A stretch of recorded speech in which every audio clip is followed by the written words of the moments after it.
YouTube. Today we're gonna cover on my mom again and how she herself is a pretty complex person for that matter. As you know, chat, this does connect to my other, well, quite controversial stances on maybe covering cases of abuse. Covering on cases on abuse and taking neutrality on it is quite one of the most hottest takes ever. But that's the reason I take neutrality. You guys can find that in my other videos embedded within this entire channel. But now we're going to cover on my own mom and why I think of her as an indirect abuser, as someone who doesn't even know what they're doing is completely wrong, maybe due to cultural stances. And what I've been thinking, chat, is that I've been taking neutrality. Maybe this is like her own behavior. Maybe she wasn't taught properly. Maybe something is going on inside. Maybe she's going through some problems. But what I've realized from this chat is, as I've said thousands of times before, it's not to excuse terrible actions, it's to make sure that the proper nuanced punishment is given instead of just knee jerk reactions. Looking at this one again, especially through my mom, and how I don't label her an indirect abuser just yet. Why I say this, chat, is that I think it's time to step out of neutrality in terms of my own mom. I think we've received enough information to step out of the neutrality bubble and actually make an effect. So from school, chat, I was trying to do something on my computer, but my mom out of nowhere brought a package of a fan and told me to open it. As you know, chat, branded fans in a package, let's say they're definitely difficult to open depending on the brand. So I tried to hurry and open it up, pull all the things out, make sure everything works, make sure that she has a manual. Let's say that I missed one thing. And then my mom just came up with me and said this stuff. Don't come with me on the trip for this person. I'm going to country chat because I'm going to attend my grandmother's funeral, unfortunately. God bless her. But that's what she's doing now. She's now weaponizing things. She said, "Don't come with me on a trip for my grandmother because this or that reason." Another reason, what other place will they take you in and care for you? What, when you become an adult, when you try to go away from me, you know you're gonna end up crawling back, quote unquote, along the lines of that. She also weaponized my dead grandmother's ways, that saying that, "Ma, your Lola was the only one was the only one that was actually working here. Your Lola and I are the only ones that do things here." And she also weaponized my own financial gain, is that the only one that keeps this house clean is was Lola and me. No, she also said this, "No more money for you," and she said, "quote unquote, disappear." As you see from that chat, you guys can think of that in many ways. You can interpret that in a ton of ways. The problem is, chat, is that it depends on the tone. The tone that this was received in was very, very rude, chat. I didn't say anything back since we never feed anger with anger. We don't feed drama with drama, we feed neutrality with drama. And that's what we're doing right here again. But now I think it's time to step out and start actually locking in. Because it is time to actually start taking sides. Because I think I have enough evidence to call my mom an indirect abuser, not an abuser by its default way. Like, oh no, I know what I'm doing. No, it's not. I don't know what she's doing. She just can't control it. Maybe it's because due to past problems, or maybe she doesn't even realize it. She's masking it as tough love, and that's the thing that I'm going to raise right here, chap. Is that it's definitely a very mixed one right here. As he said right here, while I was trying to hurry up, I did end up missing something, so my mom accidentally threw one of the remotes in the trash. She told me that uh she I think I already put this right here. "Don't come with me on the trip. This person, my grandmother, was the only one who kept the house clean. I was the one that kept this house clean. No more money for you." She's weaponizing this stuff at this point. ChatGPT is gonna make a more nuanced explanation since, Chat, I'm a teen. I don't explain as well, but you guys get what I'm saying. She's weaponizing my grandmother's death. Number two, she's weaponizing financial burden.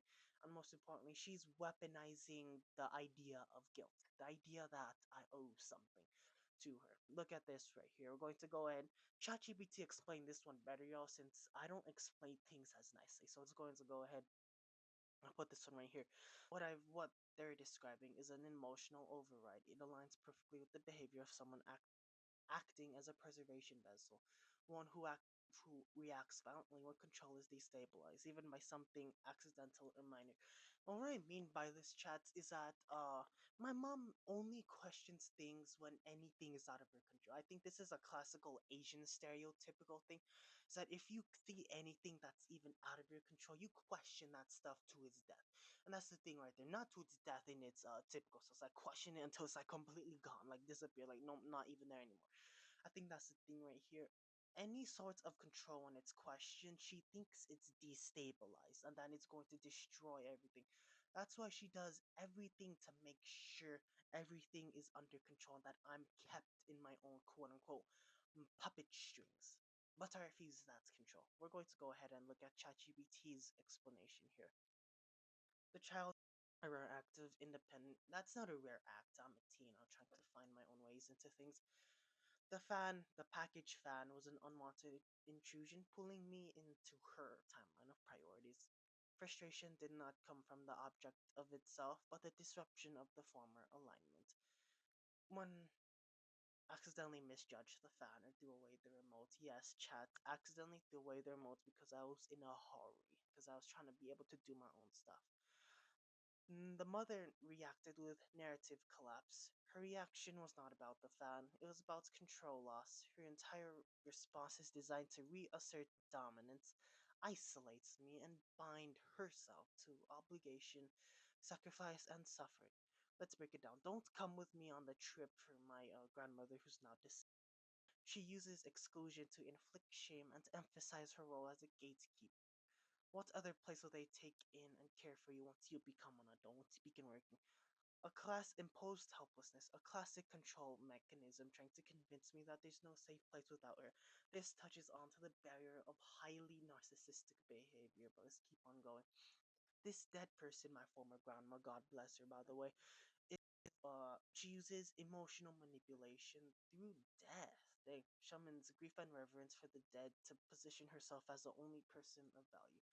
I am the only one who takes out the trash. Martyr complex implies that she bears the burden of reality alone, reinforcing guilt.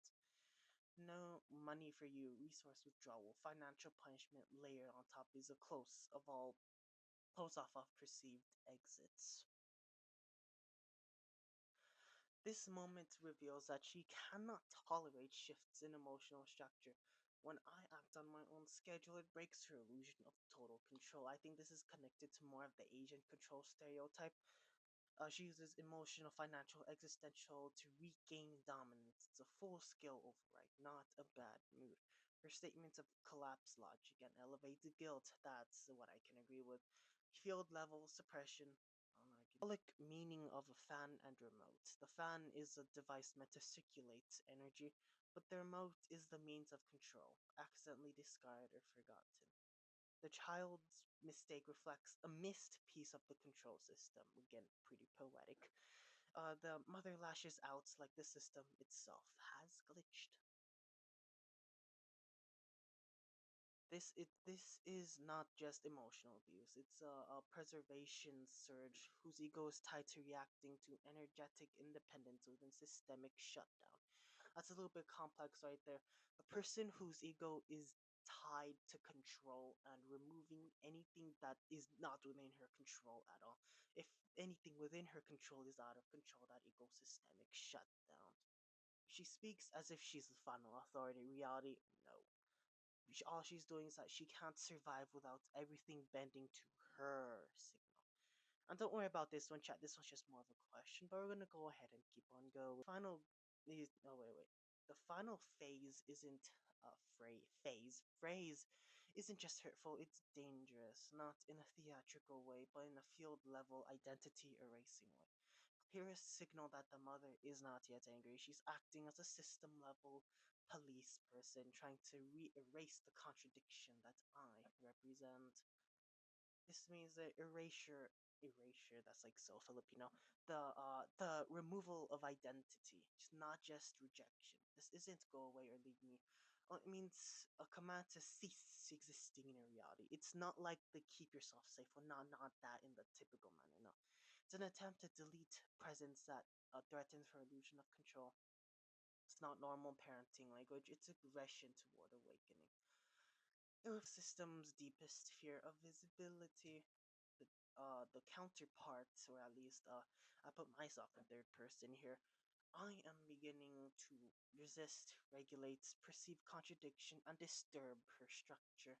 She sees it and she feels it, not because she can't control it, because she tries to suppress it. Go disappears, her trying to collapse the node before it destabilizes, not stabilizes. It's the emotional equivalent of pulling the plug. Rogue, not acting as a flawed parent, vessel of preservation logic. Role is to deny, silence, maintain the hierarchy, control guilt through erasure. And that is like so Filipino again, erasure. The the child is not. I am no longer child. We are now a deviant threat to the classical hierarchical system. And not through silence, but through negation. Make sure not to say that improperly. Go disappear isn't an insult, it's a deletion attempt from someone who cannot survive the growing truth. The system itself, you come becoming too real. Cease. The field is active, resistance is escalating. Dangerous but powerful threshold. And yes, chat, the reason I'm saying this in like third person is number one, maintain neutrality in ChatGPT within itself, but most importantly, number two, look at it from detached perspective. One of the key traits of myself. We're gonna go ahead and I'm going to make more videos on this, but as I think about it now, chat, I think for me it's definitely time to start exiting out of the bubble of neutrality in my own situation, and most importantly, begin to act, not in disrespect, not in complete destruction. Or I think there was that one animation of a daughter getting mad at her mom, who her mom was abusing her. We will never respond hate with hate. We have to follow behind MLK's similar structure. We respond to hate with love. We respond to hate with neutrality. We don't we don't fight hate with hate, and that's what we're going to do moving on forward. But then again, emotional volatility is danger, so we have to be careful.